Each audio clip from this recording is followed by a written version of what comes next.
You know, it's funny. Have you ever really stopped to think about the simple words we use every single day? Turns out some of the most common ones are actually these incredibly powerful multi-purpose tools. And today, we're going to unpack one of them, the word chain.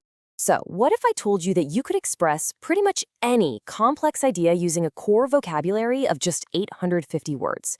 Sounds a little wild, right? But it's actually a real thing called Basic English, and it was designed for simple, clear international communication. The big question is, which words actually make the cut? And you guessed it, our word for today, chain, is on that list. I know, it seems kind of ordinary, but the fact that it made it onto this super selective list, well, that tells us there's a lot more going on here than meets the eye. It's a fundamental building block of language, and we're about to find out exactly why. All right, let's start with the absolute basics. When you hear the word chain, what's the very first picture that pops into your head? For most of us, I'm betting it's a physical object, right? Something real that you can actually see and touch. Okay, so here's the core definition. It's super simple and clear. A series of round pieces of material joined together to make a line. Yeah, we usually think of metal links, but it could really be any material. This physical definition, this is the bedrock. It's the foundation for everything else this amazing little word can do. And here is a perfect everyday example of that. We can all picture exactly what this means, right? A piece of jewelry. It's this super concrete meaning that makes the word so universally understood. And that is exactly the kind of solid, dependable foundation you need for a word to make it onto that basic English list. Okay, now, this is where things get really interesting. Our brains are amazing. They take that super simple physical idea of connected links, and they basically do a copy-paste. They apply it to things we can't even see, to abstract ideas. So from that one physical object, the noun chain branches out into two main metaphorical uses. First, it can describe a series of interconnected things, like events. And second, a group of stores that all have the same name. You see how it works, right?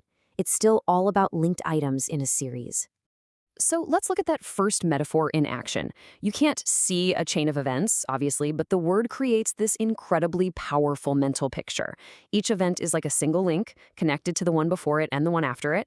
It's just a brilliant piece of linguistic shorthand. And that kind of efficiency, it's absolutely priceless when you're working with a vocabulary of only 850 words. And here's that second big metaphor. When we talk about a chain of stores, what do we mean? Well, we mean individual locations all linked together by the same name, the same brand. So you can think of one McDonald's as a single link connected to all the thousands of others in one giant global chain. But wait, there's more. Seriously, this word isn't just for naming things. It can also do things. That's right. Chain also works as a verb. It takes that whole idea of connection and turns it into an action. And the best part, grammatically, it's super straightforward. It's a totally regular verb, so it's really easy to use. I chain, he chains, we chained. That kind of simplicity is a huge reason it's so useful, especially in a system like Basic English that's all about clarity.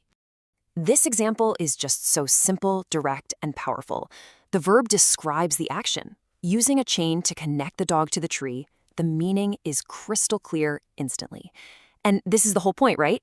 In one little word, you get both the object itself and the action of using that object. Now that is maximum utility from a single word. Okay, so let's pull all of this together. We've seen chain in, 3 totally distinct forms now? It's not just one word. It's this incredibly compact, efficient communication tool that packs a bunch of different ideas into one simple, easy-to-understand package. Think about it. Chain can be a physical thing you can actually hold. It can be an abstract idea that you think about, and it can be a concrete action that you perform. That's 3 completely different jobs from one simple 5-letter word. I mean, that's just an amazing example of linguistic efficiency.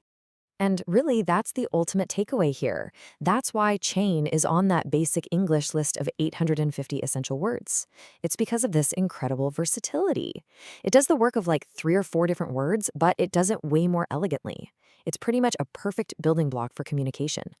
And you know, this just scratches the surface. It really makes you wonder, doesn't it? What other everyday words are we all using that have this kind of hidden depth and power? It's a pretty fascinating way to look at the language we use every day without even thinking about it.